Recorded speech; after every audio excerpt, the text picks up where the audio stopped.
주신 하나님 말씀 신약 성경 마태복음 18장 15절부터 22절까지입니다. 한 절씩 교독하겠습니다. 네 형제가 너에게 죄를 짓거든 가서 단둘이 있는 자리에서 그에게 충고하여라. 그가 너의 말을 들으면 너는 그 형제를 얻은 것이라. 그러나 듣지 않거든 한두 사람을 더 데리고 가라. 그가 하는 모든 말을 두세 증인의 입을 빌어서 확정 지으려는 것이라. 그러나 그 형제가 그들의 말도 듣지 않거든 교회에 말하여라. 교회의 말조차 듣지 않거든 그를 이방 사람이나 세리와 같이 여겨라.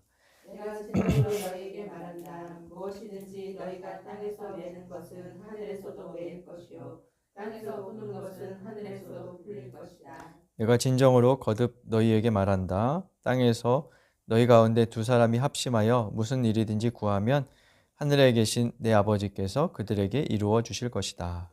세 사람이 내 이름으로 모여 있는 자리 거기에 내가 그들 가운데 있다. 그때 베드로가 예수께 다가와서 말하였다.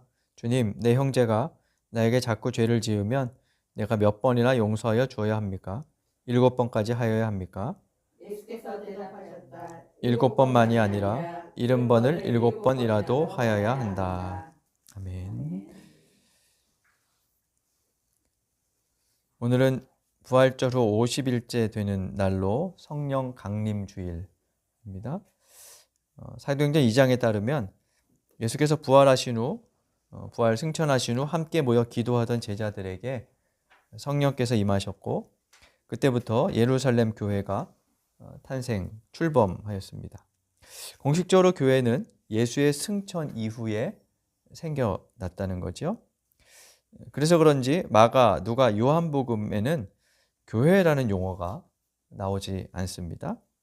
다만 마태복음에만 교회라는 용어가 2번 나오는데요.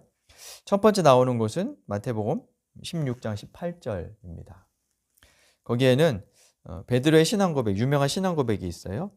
선생님은 살아계신 하나님의 아들이시요 그리스도입니다. 라는 베드로의 신앙 고백이 들어있고 베드로의 그 신앙 고백을 들으시고 예수님께서 베드로, 즉 반석이라는 이름을 그에게 주시면서 이 반석 위에 교회를 세우겠다 하시는 구절이 마태복음 16장에 있습니다. 이 구절에서 베드로를 초대 교황으로 여겨서 이제 카톨릭 교회는 그 교황이라는 반석 위에 교회가 세워진다 뭐 이렇게 이제 생각하지만 우리는 이제 그렇게 생각하지 않죠. 베드로의 신앙 고백, 주님이 예수가 그리스도입니다 라고 고백하는 그 신앙 고백이 교회의 기초라는 의미로 이것을 이제 해석하죠. 근데 예수님 당시에는 교회가 없었어요. 그러니까 예수님이 살아계실 때는 교회가 없었습니다. 근데 그때 없었던 교회라는 용어가 마태복음 16장에서 예수님의 입을 통해서 나오고 있지요. 그래서 이 구절은 소급 적용된, 그러니까 후대의 역사가 소급 적용되었다고 볼 수 있어요.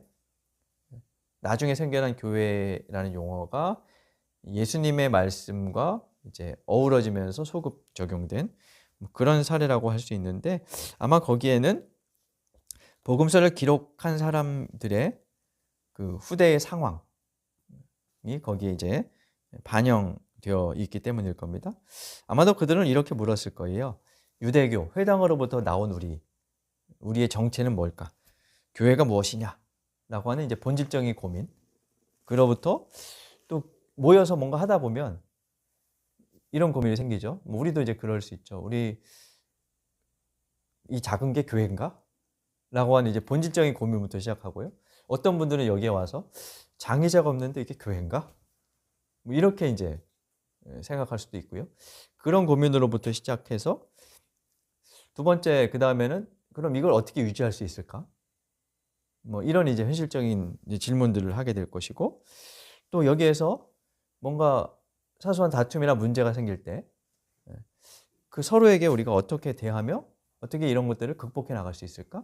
뭐 이런 이제 실제적인 질문 등이 제기되었을 것이고 그에 대한 답변이 필요했을 겁니다. 오늘 본문이 포함된 18장은 마태복음에서 교회라는 단어가 두 번째로 나오는 구절인데요. 마태복음에 5개의 설교 묶음이 있다는 말씀은 이미 계속 여러 번 말씀드렸고 그 중에 네 번째 설교 묶음이 28장입니다. 여기에는 교회 생활에 대한 질문을 답을 하는 일종의 교회 생활 지침에 관한 내용들이 수록되어 있습니다. 앞서 우리가 설교 묶음에서 보았던 것처럼 18장 1절에 보면 예수님께 제자들이 다가오고요.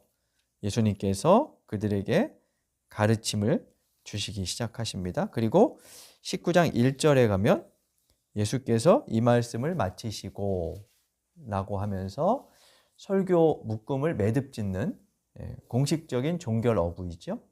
예수께서 이 말씀을 마치시고 하면서 18장의 설교가 끝난다 하는 것을 보여주고 있어요.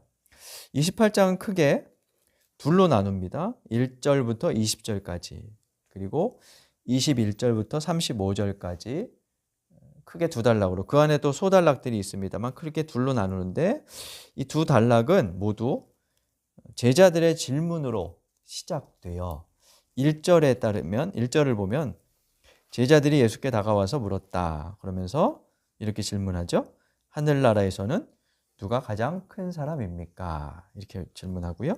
21절을 보시면 이번에는 베드로가 예수님께 다가와서 물어봅니다. 주님, 내 형제가 나에게 죄를 지으면 몇 번이나 용서해 주어야 합니까? 라고 묻죠. 그리고 23절에서 하늘나라는 이와 같다 하면서 예수님께서 한 비유를 들려주시면서 주제가 연결되고 있습니다.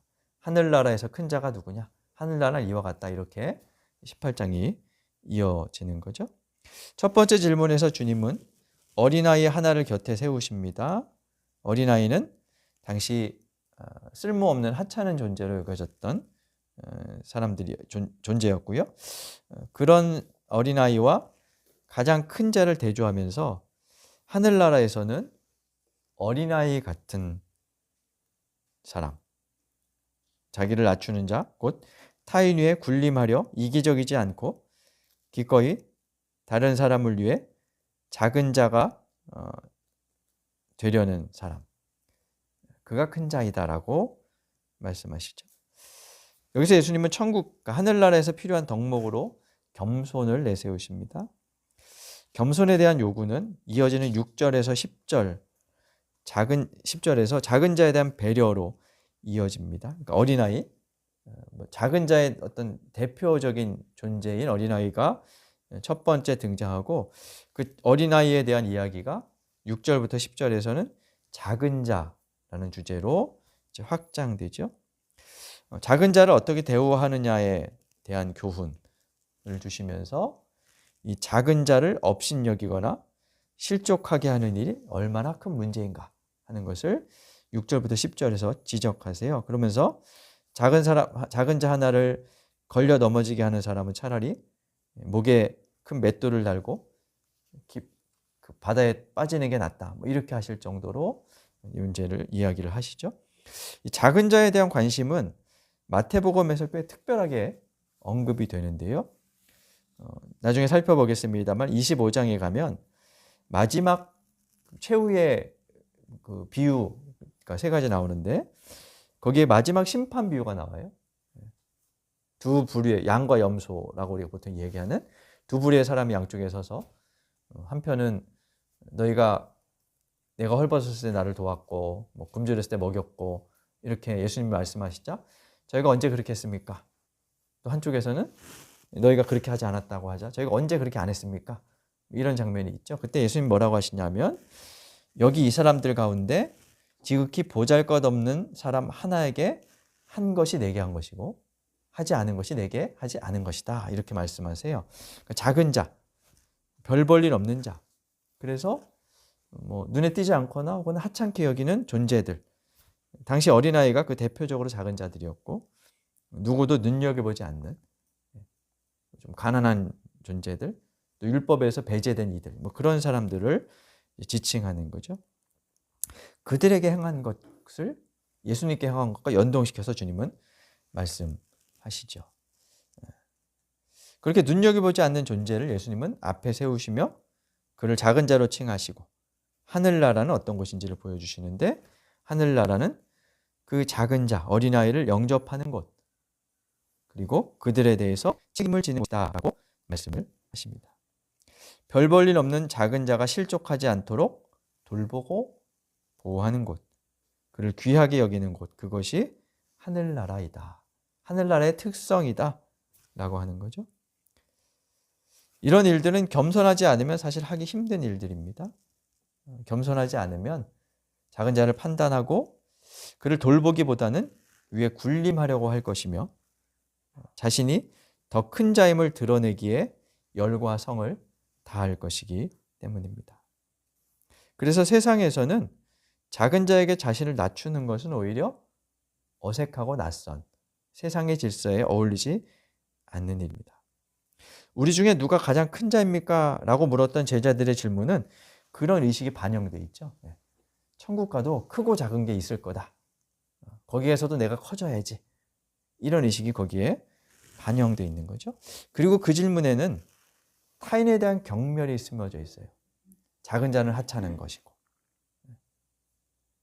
내가 저렇게 되면 안 돼. 이런 그런 의식들이 거기에 담겨 있는 거죠. 그리고 그들에게는 무례해도 괜찮아 라고 하는 그런 세상의 어떤 관념이 누가 가장 큰 자입니까? 라는 질문에 담겨 있다고 볼 수 있죠. 그러나 주님은 하늘나라는 세상과 다르다고 말씀하시죠. 그리고 하늘나라를 소망하는 사람들의 모임인 교회도 달라야 한다고 말씀하십니다. 주님은 제자들의 생각을 무력화시키시고 하늘나라에 대한 제자들의 잘못된 생각을 교정해 주고 계시는 거예요. 하늘나라를 소망하는 사람은 자신을 낮추며 작은 자를 책임지고 더불어 함께 믿음의 길을 가야 한다. 그것이 하늘나라의 모습이다라고 이야기하시는 거죠. 교회는 그런 사람들이 모여 하늘나라를 만들어가고 가꾸는 곳이기 때문입니다. 이렇게 겸손과 작은 자에 대한 책임을 강조하시면서 이어서 용서라는 새로운 주제로 전환하십니다. 오늘 읽은 18장 15절부터 22절까지는 용서에 관한 말씀인데요. 특별히 15절에서 20절은 공동체에서 죄를 범한 형제의 문제를 다루고 있죠. 일반적으로 유대인들은 문제를 일으킨 당사자에게 개인적으로 이야기를 하고요. 다음으로는 두세 증인과 더불어 그리고 마지막으로 공동체의 이야기에서 권고하고 그래도 말을 듣지 않으면 문제를 일으킨 그 사람을 공동체에서 쫓아냈다 그래요. 세 번의 기회를 주는 셈이죠. 예수님이 거기에 빗대서 아마 이 말씀을 하시는 것 같은데 그래서 우리도 이 구절을 유대적인 방식에 따라서 이해하곤 합니다. 17절에 보면 그를 이방 사람이나 세리와 같이 여기라 하는 말씀을 가지고 교회나 공동체에서 내쫓아라 하는 의미로 그렇게 받아들이죠. 사실 여기에서 15절에서 내 형제가 너에게 죄를 지었다 할 때 그 죄가 뭔지 나오지가 않아요. 그러니까 내쫓아라 하는 말을 근거로 이단성, 출교를 시킬 만한 어떤 그런 것이라고 보는기도 하지만 사실은 명시적으로 뭔가 어떤 죄인지를 말하고 있지는 않습니다. 아무튼 17절을 우리가 교회에서 쫓아내라, 공동체에서 배제해라, 이렇게 이제 이야기를 하는데요. 근데 18장 맥락을 쭉 살펴보면 이게 그렇게 단순하지는 않아요. 과거에 그런 해석이 많았는데 요즘 이 부분을 해석하는 학자들은 좀 다르게 봅니다. 우선 12절부터 14절에 보면요. 소위 잃은 양 비유라고 불리는 내용이 나오는데요. 양 100마리 중에 한 마리 잃어버렸다. 어떻게 하겠느냐? 그러면서 그 한 마리를 찾아 나설 것이다라고 말씀하시죠. 그러면서 14절에서 결론적으로 이렇게 얘기하세요. 이와 같이 이 작은 사람들 가운데서 하나라도 망하는 것은 하늘에 계신 너희 아버지의 뜻이 아니다. 요 구절과 죄 지은 사람을 이방인이나 세리와 같이 여겨서 쫓아내라 하는 구절은 어울리지 않죠. 그러니까 아무리 죄를 지었어도 그를 쫓아내므로 망하게 한다. 이것은 좀 문맥상 어울리지가 않는다는 거죠. 그래서 쫓아내는 것이 하늘 아버지의 뜻일까 하는 것에 일단 이제 의문을 이제 제기하죠. 김학철 교수에 따르면 17절에서 좀 생각해 볼 점이 있다 그래요. 우리말 성경에는 그 부분이 나오지 않는데 헬라어 원문에는 이방 사람과 세리라는 단어, 이방 사람 앞에 그대에게라는 단어가 들어있다 그럽니다. 그러니까 그대에게는 그 이방 사람이나 그대는 이방 사람이나 세리와 같이 그를 여기세요. 뭐 이런 뜻이라는 건데요. 무슨 말이냐면 내가 충고해서 어떤 사람이 말을 듣지 않았어요. 두세 사람이 가서 얘기했는데도 듣지 않고 교회의 말도 듣지 않았어요. 그 사람은 나에게 세리와 이방 사람, 그러니까 직접 1차적으로 나한테 뭔가 해를 끼친 사람이죠. 그래서 그를 세리나 이방 사람, 곧 나와 별 상관없는 사람으로 여겨라. 뭐 그런 생각할 수 있다. 요 정도로 이제 김학철 교수는 생각을 하는 거예요. 공동체란 생사고락을 함께하는 그 모임이죠. 상대방이 잘 되기를 기원하고요. 근데 세리나 이방 사람들처럼 공동체 밖에 있는 이들에게는 굳이 그렇게 하지 않습니다. 그대에게 잘못을 범한 사람이 돌이키기를 한사코 거절한다면 그대는 그 사람, 나에게 해를 끼친 그를 공동체에 속한 사람으로 품지 않아도 된다는 뜻입니다. 근데 단수예요. 너는 그래도 돼. 이런 뜻으로 이제 이 김학철 교수는 해석하는 거예요. 네, 공동체 전체는 별개의 문제다. 이제 이렇게 보는 거죠. 상황을 한번 이렇게 상상해 볼 수 있을 것 같아요. 어떤 사람이 공동체에서 나에게 위해를 가했습니다. 그런데 여러 차례 걸쳐서 그 사람이 잘못했음이 확인되었고요. 그래도 그가 돌이키지 않으면 나는 어떤 마음을 품게 될까요? 보통 우리는 공동체에 속한 모든 사람이 나와 같은 감정을 갖기를 원합니다. 나는 그 사람한테 뭔가 직접적인 해를 당했으니까 그런 감정이 생길 수 있는데 공동체에서 누가 다른 사람이 상대방을 두둔하거나 이러면 기분 나빠하죠. 그게 보통의 감정이죠. 그래서 모든 사람이 그를 세리나 이방인처럼 대하고 공동체에서 추방시켜 주기를 바랍니다. 그러지 않으면 뭐라고 말할까요? 그럼 내가 나갈래. 보통 그렇게 좀 되는 것 같아요. 그죠? 근데 예수님 뭐라 그러시냐면 그대에게는 그렇게 되는 걸 이해한다. 우선 그렇게 말씀하시는 거고요. 그러나 그 사람을 공동체에서 쫓아내는 것은 또 다른 문제야 라고 하시는 거예요. 그러니까 그대에게라는 단어가 앞에 붙으면 그렇게 된다는 거죠. 물론 이건 해석의 차이입니다만 18장 전체의 문맥을 감안하고 살펴보면 최근에 이런 해석이 더 좀 공감이 가는 그런 해석인 것 같습니다. 개인적인 감정을 공동체로 확장시키지 말라는 그런 의미로 볼 수 있습니다. 말씀드린 것처럼 피해자 입장에서는 이런 상황이 그리 달갑지 않을 겁니다. 나에게 해를 끼친 그를, 그 사람이 나에게 해를 끼쳤다는 것을 누구나 알면서도 공동체가 그를 그냥 놔두고 있다면 유쾌하지 않겠죠. 근데 생각을 여기서 바꿔볼 필요가 있습니다.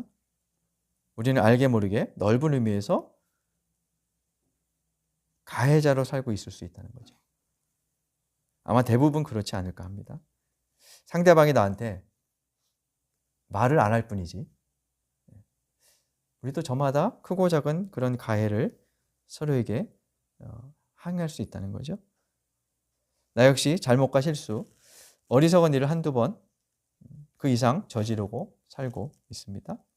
그럴 때 공동체에 속한 모든 사람이 나를 이른바 외부자로, 타자로 취급한다면 나는 어떤 삶을 살게 될까요? 여기에 있어도 나는 삭제된 채 그런 존재로 있게 되겠죠. 내가 완전히 지워지고 돌이킬 공간이 없어진 채로 있게 됩니다. 그렇게 사람을 극단으로 몰아 불행한 결과가 초래되는 경우를 우리가 사회에서 많이 보죠. 인터넷에 막 무자비한 댓글을 달아가지고 그를 극으로 몰고 그렇게 해서 결국 극단적인 선택을 하게 만드는 그런 상황들이 있죠. 그런 불행이 생기게 하지 않기 위해서 내가 해를 받은 것과 별개로 공동체는 그 사람이 돌이킬 수 있는 공간, 여지를 만들어주는 것이 중요하다라고 이야기하는 거죠. 이것을 보여주는 내용이 21절 이하의 용서에 관한 말씀입니다. 이 말을 듣고 예수님의 이 말씀을 듣고 베드로가 예수님께 다가와서 말하죠. 주님, 내 형제가 나에게 자꾸 죄를 지으면 내가 몇 번이나 용서해 줘야 합니까? 라고 말합니다.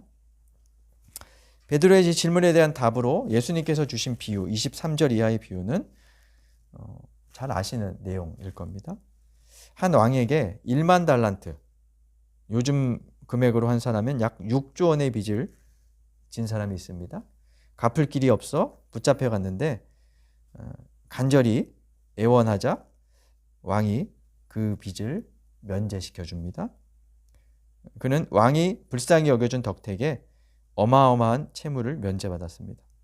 그런 그가 빚을 면제받은 직후 밖에 나가서 자신에게 100데나리온, 1000만 원 정도 빚진 사람을 만납니다. 그도 역시 나를 조금만 좀 참아주시오 라고 애원함에도 불구하고 1만 달란트, 6조 원의 빚을 진 그 사람은 가혹하게도 100데나리온 빚진 사람을 감옥에 넣어버립니다.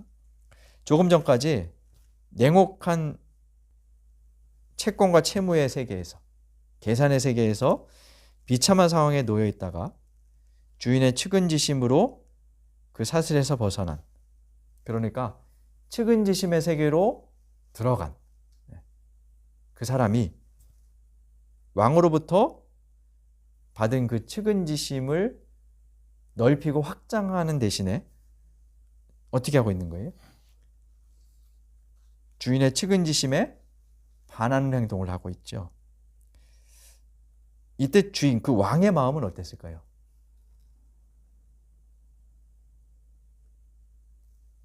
이것은 그러니까 이 탕감받은, 면제받은 사람의 행동은 왕을 무시하는 태도예요. 그죠? 왕을 무시하고 그는 어리석고 무능해. 이런 식으로 그러니까 뭐 쉽게 말하면 얼굴에 먹칠하는 그런 행동인 거죠. 그러니까 왕의 무능함, 어리석음, 약해 빠진 존재라고 그 왕을 선언하는 것과 같다는 거죠. 그래서 왕은 10,000달란트 빚진 사람을 다시 불러서 빚 면제를 취소하고 그를 감옥에 가둡니다.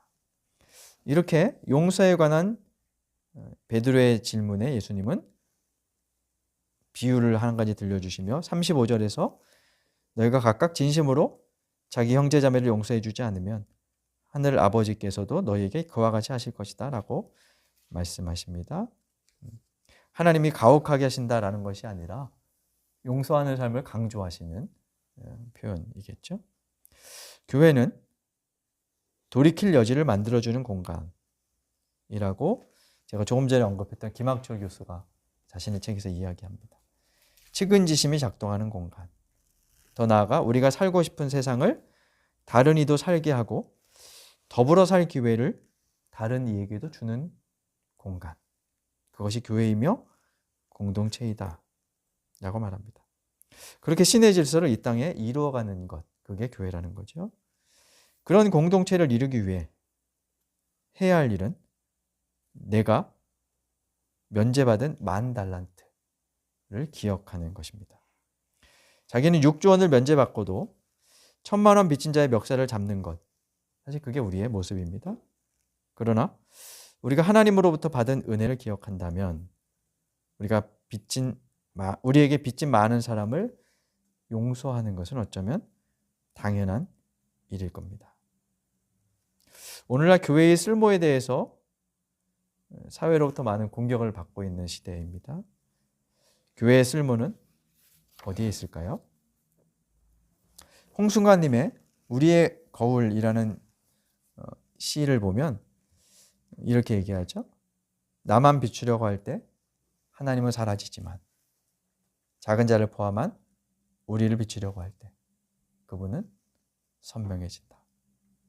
교회의 쓸모는 하나님의 얼굴을 드러내는 데 있습니다. 20절에서 주님은 두세 사람이 내 이름으로 모여 있는 곳에 내가 그들 가운데 함께 한다라고 하십니다. 두세 사람이 예수의 이름으로 모여서 서로를 배척하고 벽을 쌓고 쫓아내는 곳에 예수는 없습니다. 반면 두세 사람이 겸손한 마음으로 서로를 받아들이고 용서하며 아울러 작은 자에 대한 책임을 잊지 않는 거기에서 하나님은 당신의 얼굴을 드러내십니다. 하나님의 얼굴이 서로에게 그리고 세상에 더욱 선명하게 드러나게 하는 우리가 될 수 있기를, 구미 일상의 교회가 될 수 있기를 간절히 바랍니다. 주신 말씀 되새기며 다짐의 기도 드리겠습니다.